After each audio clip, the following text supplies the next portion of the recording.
भारत। मैं हूं आपके साथ हिमानी कटारिया और आज सुबह की शुरुआत करेंगे बेहद खास तरीके से। चलिए बुलेटिन की शुरुआत करेंगे इस वक्त की बड़ी खबर के साथ। सबसे पहले आपको बता दें कि कांग्रेस को बड़ा झटका मिला है बेंगलुरु कोर्ट से। जी हां, आपको बता दें बेंगलुरु कोर्ट का बड़ा आदेश सामने आया है, जहां पर कांग्रेस और भारत जोड़ो ट्विटर हैंडल पर रोक लगाने की बात सामने आई है। एमआरटी म्यूजिक की तरफ से शिकायत दर्ज की गई थी और ऐसे में बेंगलुरु कोर्ट का यह बड़ा आदेश है, जहां पर भारत जोड़ो यात्रा से जुड़ा जो अकाउंट था उसे बैन करने की बात कही गई है। एमआरटी म्यूजिक की तरफ से एक शिकायत दायर की गई थी और उस शिकायत के आधार पर ट्विटर यह बड़ा एक्शन लेते हुए एमआरटी म्यूजिक की तरफ से यह शिकायत दी गई थी। बेंगलुरु कोर्ट का बड़ा आदेश सामने आया है और ऐसे में बता दें आपको कि कांग्रेस और भारत जोड़ो ट्विटर हैंडल पर रोक लगेगी। अब तो कांग्रेस को एक और बड़ा झटका इस वक्त सामने आ रहा है। कांग्रेस और भारत जोड़ो यात्रा को ट्विटर से बैन किया जाएगा।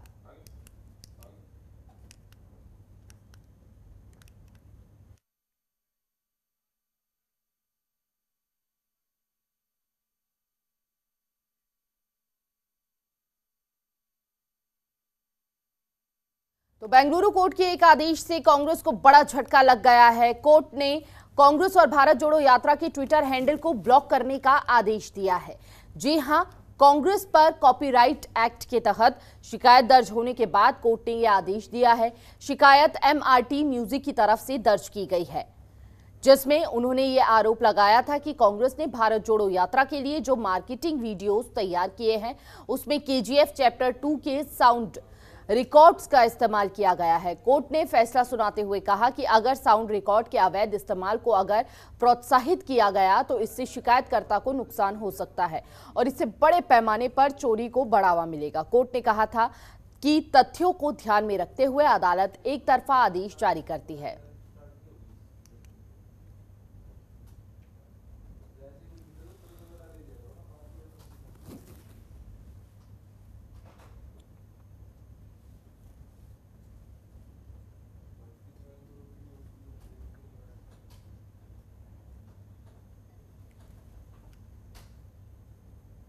तो चलिए अब आपको बता दें कि देव दीपावली बड़े ही धूमधाम से मनाई गई। देश भर में करोड़ों लोगों ने एक साथ त्योहार को मनाया। गंगा घाटों पर लाखों दिए जलाए गए। चारों तरफ देव दीपावली की रौनक दिखी। इस तरीके से लोगों ने मनाया कि दीपावली जैसे ही नजारा नजर आया। दीपों की रोशनी से अंधेरी रात जगमगा उठी। पटना से लेकर बनारस तक इसकी रौनक बिखरी हुई थी। बनारस के पंचगंगा घाट पर श्री मठपीठाधीश्वर जगत गुरु रामानंदाचार्य स्वामी जी महाराज के देखरेख में त्योहार को बड़े ही धूमधाम से मनाया गया। मां गंगा की विधिवत रूप से आरती की गई। आचार्य के निर्देशन में दर्जनों ब्राह्मणों की टोली देव दीपावली के मौके पर पंचगंगा घाट पर जुटकर मनाया।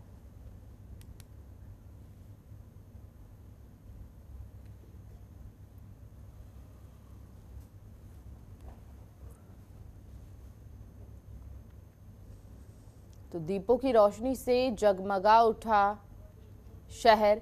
धूमधाम से मनाई गई देव दीपावली और ऐसे में नज़ारा बेहद खूबसूरत नजर आ रहा था। चारों तरफ देव दीपावली की रौनक ही दिखाई दे रही थी। दीपों की रोशनी से जगमगा उठे घाट और ऐसे में खास इंतजाम वहां पर किए गए थे। दीपों से जगमगा उठे सारे घाट। आपको बता दें ठीक उसी तरह नज़ारा लग रहा था जैसे दीपावली पर नज़ारा दिखता है। धूमधाम से मनाई गई देव दीपावली। लोगों ने बड़े ही हर्ष उल्लास के साथ इस त्योहार को मनाया। चारों तरफ देव दीपावली की रौनक देखने को मिली।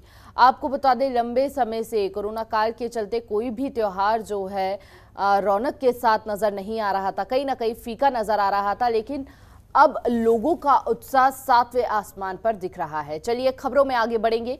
पीएम नरेंद्र मोदी सोमवार की शाम को पहले सिख गुरु नानक देव की 553वीं जयंती के उपलक्ष्य में आयोजित एक समारोह में हिस्सा लेने पहुंचे, जिसके बाद जानकारी अधिकारियों ने दी और समारोह राष्ट्रीय अल्पसंख्यक आयोग के अध्यक्ष इकबाल सिंह लालपुरा के आवास पर आयोजित किया गया है।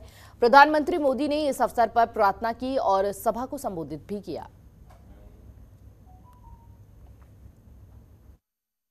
मुझे लगातार इन अलौकिक आयोजनों का हिस्सा बनने का, सेवा में सहभागी होने का अवसर मिलता रहा है। गुरु ग्रंथ साहब को शीश नवाने का ये सुख मिलता रहे, गुरुबानी का अमृत कानों में पड़ता रहे और लंगर के प्रसाद का आनंद आता रहे। इससे जीवन के संतोष की अनुभूति भी मिलती रहती है और देश के लिए, समाज के लिए समर्पित भाव से निरंतर काम करने की ऊर्जा भी अक्षय बनी रहती है।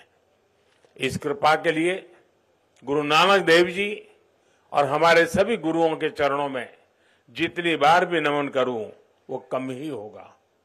साथियों, गुरु नानक देव जी ने हमें जीवन जीने का मार्ग दिखाया था। उन्होंने कहा था, नाम जपो, कीरत करो, वंड छको, यानी ईश्वर के नाम जप करो, अपने कर्तव्य पर चलते हुए मेहनत करो और आपस में मिल बांट करके खाओ। इस एक वाक्य में आध्यात्मिक चिंतन भी है, भौतिक समृद्धि का सूत्र भी है और सामाजिक समरसता की प्रेरणा भी है। आज आजादी के अमृत काल में देश इसी गुरु मंत्र पर चलकर 130 करोड़ भारतवासियों के जीवन कल्याण की भावना से आगे बढ़ रहा है। आजादी के अमृत काल में देश ने अपनी संस्कृति, अपनी विरासत और हमारी आध्यात्मिक पहचान पर गर्व का भाव जागृत किया है। आजादी के अमृत काल को देश ने कर्तव्य की पराकाष्ठा तक पहुंचाने के लिए कर्तव्य काल के रूप में माना है और आजादी के इस अमृत काल में देश समता, समरसता, सामाजिक न्याय और एकता के लिए सबका साथ, सबका विकास, सबका विश्वास और सबका प्रयास के मंत्र पर चल रहा है। यानी जो मार्गदर्शन देश को सदियों पहले गुरुवाणी से मिला था, वो आज हमारे लिए परंपरा भी है, आस्था भी है और विकसित भारत का विजन भी है। चलिए इस बीच बड़ी खबर पर नजर डाल लेते हैं। कांग्रेस भारत जोड़ो यात्रा के ट्विटर हैंडल पर रोक लगा दी गई है। केजीएफ के गानों के इस्तेमाल का मामला सामने आया है। बेंगलुरु की एक अदालत ने ये बड़े आदेश दिए हैं। बेंगलुरु की एक अदालत ने म्यूजिक कॉपीराइट मामले में कार्रवाई करते हुए कांग्रेस और उसके आंदोलन भारत जोड़ो यात्रा के ट्विटर हैंडल को ब्लॉक करने का आदेश दे दिया है। कोर्ट ने यह आदेश एमआरटी म्यूजिक द्वारा दायर की गई याचिका पर दिया है। आदेश देते हुए अदालत ने कहा कि प्रथम दृष्टया पेश किए गए सबूतों के बाद भी अगर साउंड रिकॉर्ड के कथित अवैध उपयोग को प्रोत्साहित किया गया तो वादी को नुकसान उठाना पड़ेगा।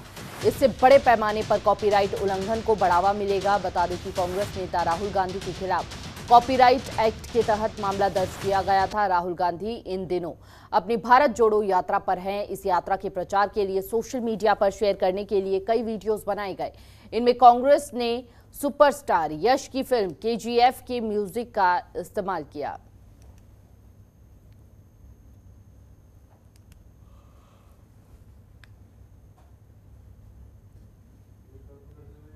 तो आर्थिक रूप से कमजोर सामान्य वर्ग के लोगों को 10% आरक्षण पर सुप्रीम कोर्ट ने सोमवार को मोहर लगा दी है। इस फैसले का फायदा सामान्य वर्ग के लोगों को शिक्षा और सरकारी नौकरी में मिलेगा। 5 न्यायाधीशों में से 3 ने economically weaker sections EWS reservation पर सरकार के फैसले को संवैधानिक ढांचे का उल्लंघन नहीं माना है। यानी अब यह आरक्षण जारी रहेगा। दरअसल 2019 के लोकसभा चुनाव से पहले एनडीए सरकार ने सामान्य वर्ग के लोगों को आर्थिक आधार पर 10% आरक्षण दिया था। इसके लिए संविधान में 103वां संशोधन किया गया था। केंद्र सरकार के इस फैसले के खिलाफ सुप्रीम कोर्ट में 40 से ज्यादा याचिकाएं दायर हुई थी। इस पर सुप्रीम कोर्ट ने 27 सितंबर को अपना फैसला सुरक्षित रखा था और आज ईडब्ल्यूएस के कोटे को बरकरार रखा है।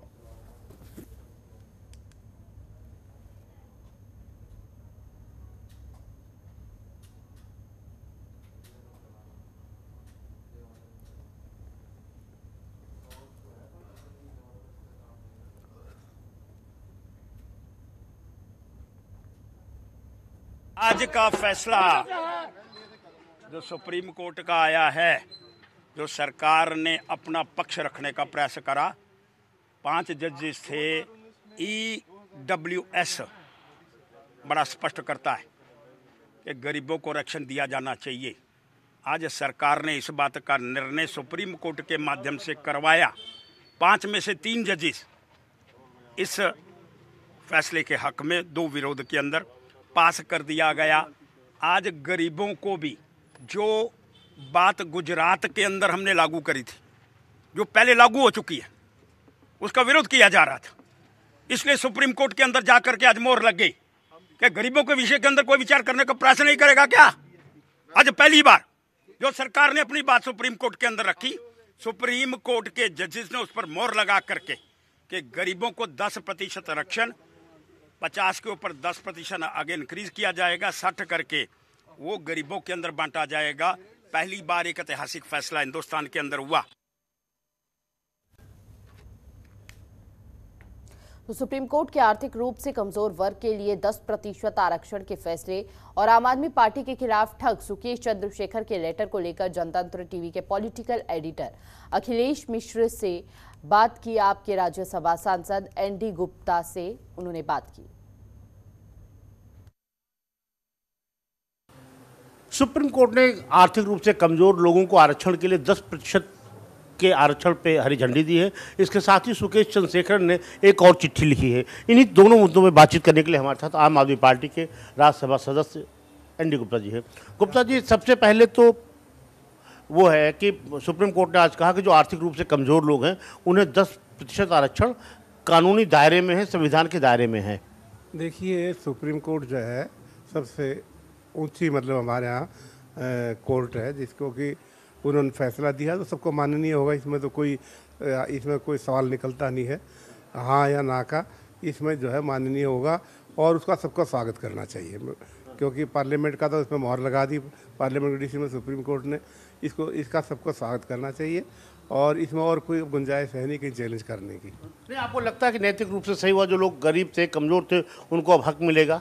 तमाम राजनीतिक दलों ने इसका विरोध भी किया था, हाउस में भी, हाउस के बाहर भी। लेकिन ऐसा है, विरोध की एक अलग है। जब पार्लियामेंट में पास हो गया उसके बाद उस डिसीजन को चैलेंज किया गया सुप्रीम कोर्ट में। सुप्रीम कोर्ट ने उसको मान्यता दे दी कि भाई ठीक है, जो कॉन्स्टिट्यूशन की धाराएँ हैं उसके अंतर्गत फैसला लिया पार्लियामेंट ने और हम उससे सहमत हैं और ये मतलब जो है उस पर किसी प्रकार का कोई संदेह नहीं, वो दे दिया तो उसको सभी को मानना चाहिए। इसमें क्या बात है। और अगर कमज़ोर वर्ग के लोगों को भी सहायता की ज़रूरत है और उनको भी मिलती है तो मेरे ख्याल उस बात का भी सबको स्वागत करना चाहिए। सुकेश चंद्रशेखर ने एक तीसरी चिट्ठी लिखी है एलजी को पूरे प्रकरण में।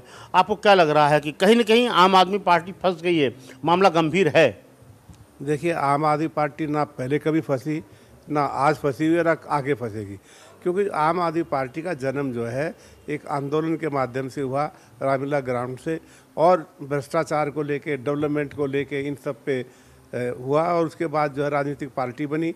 और राजनीतिक पार्टी बनने के बाद आपने देखा दिल्ली में प्रचंड बहुमत से 2014 में जिताया, उसके बाद 2019 में, और पंजाब में भी मोहर लगा दी। इसका मतलब जो है जनता जो है चाहती है कि डेवलपमेंट की पॉलिसी जो सरकार जो भी पार्टी करे उसको हम जो है अपना अधिक जो मत है उसका मत अधिकार है जो उसको दें, और वो दिया। जहाँ तक आप बात करते हो पार्लियामेंट जो कि सुरेश उसने जो दिया है सुकेश ने, जो कि आज तिहाड़ जेल में है, कितनी बार दे चुके हो, चिट्ठियाँ पर चिट्ठियाँ लिख के जा रहे हैं।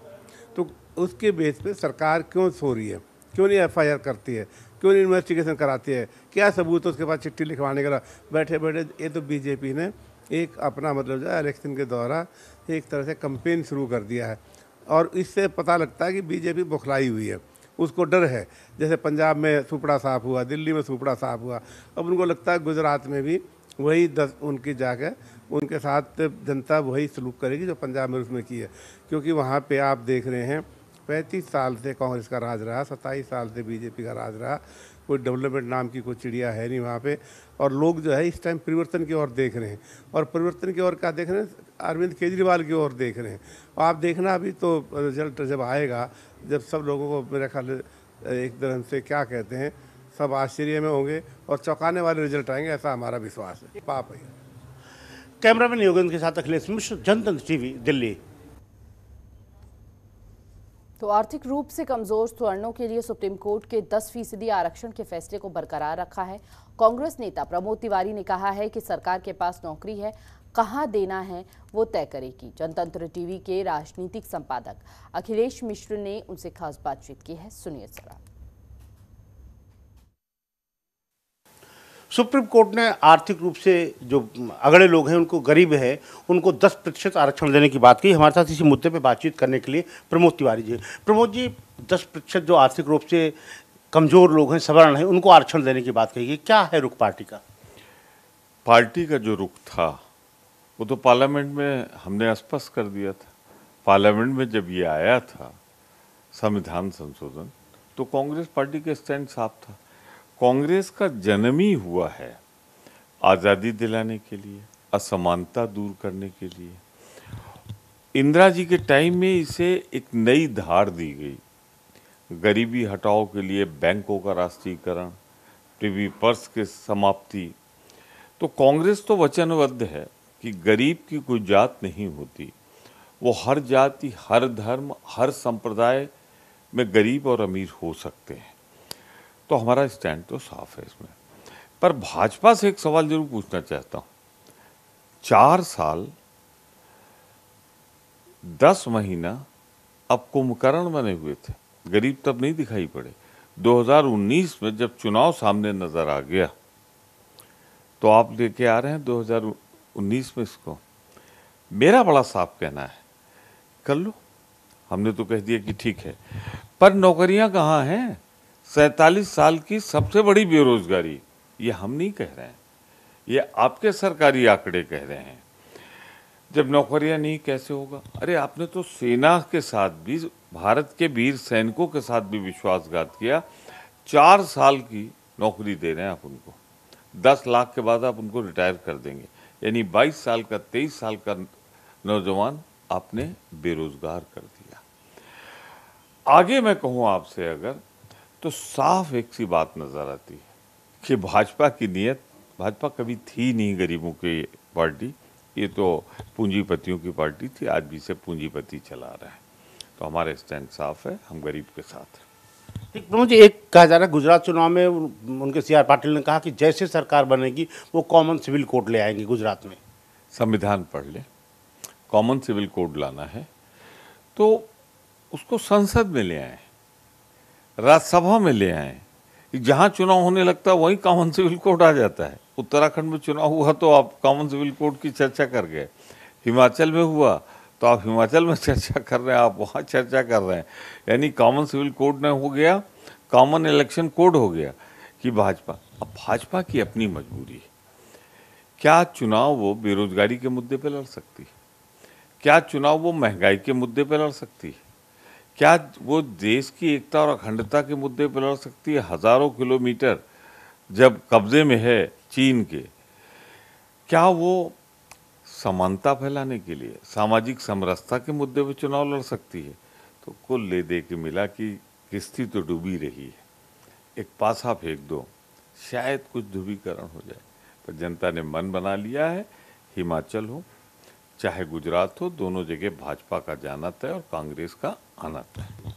जैसे प्रमोद तिवारी जिनका साफ तौर पर कहना है आम आदमी पार्टी और भारतीय जनता पार्टी दोनों ही चट्टे, एक ही थैली के चट्टे बट्टे हैं और अपने सुविधा के लिए एक दूसरे पर आरोप लगाते रहते हैं। कैमरामैन योगेंद्र के साथ अखिलेश मिश्र, जनतंत्र टीवी, दिल्ली।